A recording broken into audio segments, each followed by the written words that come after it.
Hello everyone, I'm Jack Fisher and welcome to my world.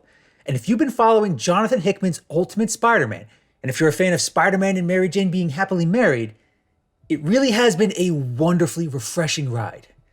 Seriously, I cannot overstate how much Spider-Man fans needed something like this. Because following Spider-Man comics since the infamous One More Day story has been a never-ending test of heartache, frustration, and disappointment. And on top of that, it has utterly ruined the name Paul for an entire generation of Spider-Man fans. But I don't want to focus too much on that infuriating topic. I'm here to review another issue of Ultimate Spider-Man. Like many other jaded Spider-Man fans, following this series has been a joy every step of the way. After just 3 issues, this series has given us a vision of Peter Parker, Mary Jane, and their 2 kids that has redefined the kind of hero Spider-Man can be. He doesn't have to be some down-on-his-luck loser who always ends up sleeping on his Aunt May's couch. He can be a loving family man and a devoted father while also being our friendly neighborhood Spider-Man. And this Ultimate Universe needs Spider-Man. After the Maker reshaped this world in the events of Ultimate Invasion, it needs its heroes now more than ever. Having gotten his powers as an adult, he's still trying to figure out how to be that capable superhero he needs to be. But that process gained a major complication when he encountered the Green Goblin, who turned out to be Harry Osborn. And while that wasn't too big a surprise, what did catch Peter off guard was Harry finding out that he was Spider-Man. The fact that it was the 2nd issue in a row when someone uncovered his identity says a lot about how new this is for him. But that revelation didn't make Spider-Man and the Green Goblin lifelong enemies, at least not yet. For now, they need to help each other. And Ultimate Spider-Man number 4 follows up on that effort. This issue actually has no moments in which Peter needs to don his costume. It focuses mostly on him and Harry Osborn sharing a double date with their wives. But make no mistake, this is not a filler issue. We actually do uncover some major details about Mary Jane, Oscorp, and the world around them that is so lacking in heroes. It also gives Peter and Mary Jane a moment to just be a normal married couple for once. Given how long it's been since Spider-Man fans could enjoy that, it certainly makes for a sweet moment. And married or not, these two still swoon over one another as though they're still dating. Even Harry remarks how Peter never shuts up about his wife. He calls that obsession, but Mary Jane calls that love. And you know what? It is love. This is Peter and Mary Jane's love at its most basic and pure. They have a dynamic that's not easy to grasp, but to them, it's just how their love manifests. And honestly, it's a beautiful thing.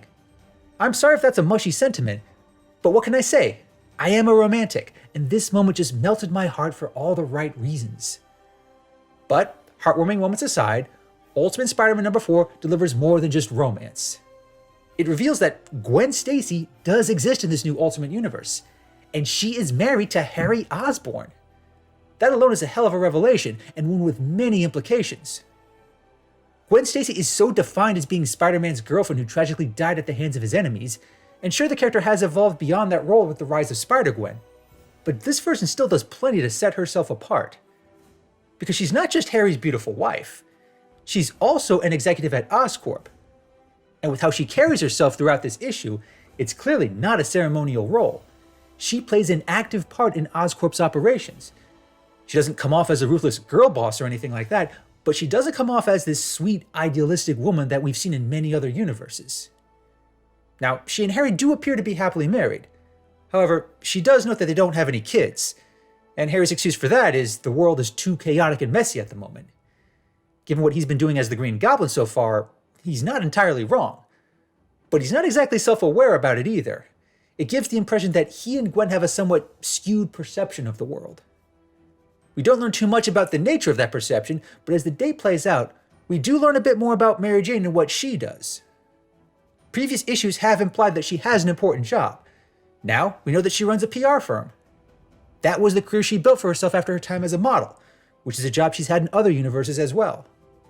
She's vague about her clients, but one in particular is noteworthy, namely Peter's Uncle Ben and J. Jonah Jameson. A couple of issues ago, both men talked about starting their own news outlet after Wilson Fisk took over the Daily Bugle.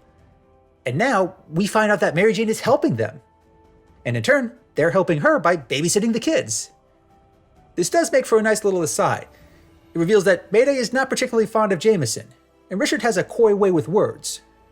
But This new connection between Mary Jane and their news venture is not trivial, because the entire reason Jameson and Ben are starting it is because other news outlets aren't covering certain stories, namely those involving the activities of the Makers Council. And by attempting to cover those stories, they are putting themselves at serious risk. And by supporting them, Mary Jane would be putting herself at risk too. But she doesn't know that. Ben and Jameson don't know that either. And this news venture, which they've dubbed The Paper, doesn't go over well with Harry. He doesn't seem particularly fond of more news coverage on the world. But Gwen does seem supportive of it. She even references Spider-Man and how that's not being reported. Although she is a bit condescending about it, and in a way that feels out of character for Gwen Stacy. It really makes for a strange mix of traits within her. In some cases, you can see signs of the sweet girl Spider-Man fans know and love. But in others, you can also see the influence of Harry, Oscorp, and being a wealthy executive. Now, she does attempt to save a little face with Mary Jane later on. She's very aware that she comes off as overbearing. But in doing so, she reveals that there might be other reasons for her demeanor. She says outright that Oscorp has taken over Stain Stark Industries. And that certainly has implications for the larger Ultimate Universe.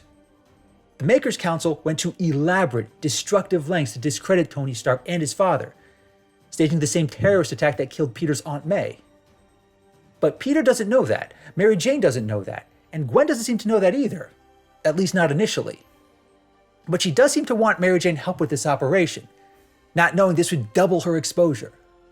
Because between helping a news outlet seeking to expose the Makers Council and potentially helping them take over a rival's company, these are not trivial connections here.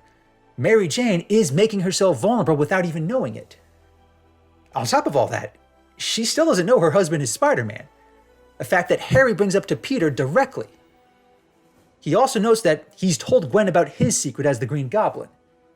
How complicit she is in his activities, that's not yet clear, but it puts Peter in an awkward position, and without him knowing how much more vulnerable Mary Jane is about to become. But what really sends the message home, and what really solidifies this issue as another critical moment in Peter's journey, is how Harry drops the famous power and responsibility speech. It's not presented as the kind of sagely wisdom given by his Uncle Ben. It's actually framed as a harsh criticism here, like a warning that Peter has the power to do something, and in a world without heroes, the responsibility is that much greater. It makes for a hell of a moment. With all the other connections made in this issue, the impact of this moment promises to be even greater down the line. It also puts Peter in a difficult situation. At some point, he has to tell his wife that he's Spider-Man. Their daughter already knows. She is going to find out eventually. And the longer he waits, the harder it'll be. But even as he and Mary Jane leave the restaurant and the date ends, Peter is still unable to tell her. It seems to be setting up that, in whatever way Mary Jane finds out, it's going to be difficult. It's going to be dramatic. And yet, Mary Jane herself still manages to balance this out by saying outright that in a world without any superheroes, Peter is already her hero. Again, that's love at its most beautiful. It's something that Spider-Man comics have lacked for too long. Ultimate Spider-Man number 4 sets up a lot of new complications for Peter, Mary Jane, their family, and the world around them. But this issue makes one thing clear. Peter and Mary Jane really do love each other. And they're both going to need that love more than ever as this new Ultimate Universe continues to evolve in chaotic yet remarkable ways. Thanks for watching, everyone, and thanks for joining me in my world. Please remember to like, comment, and subscribe, and until next time, take care and stay safe.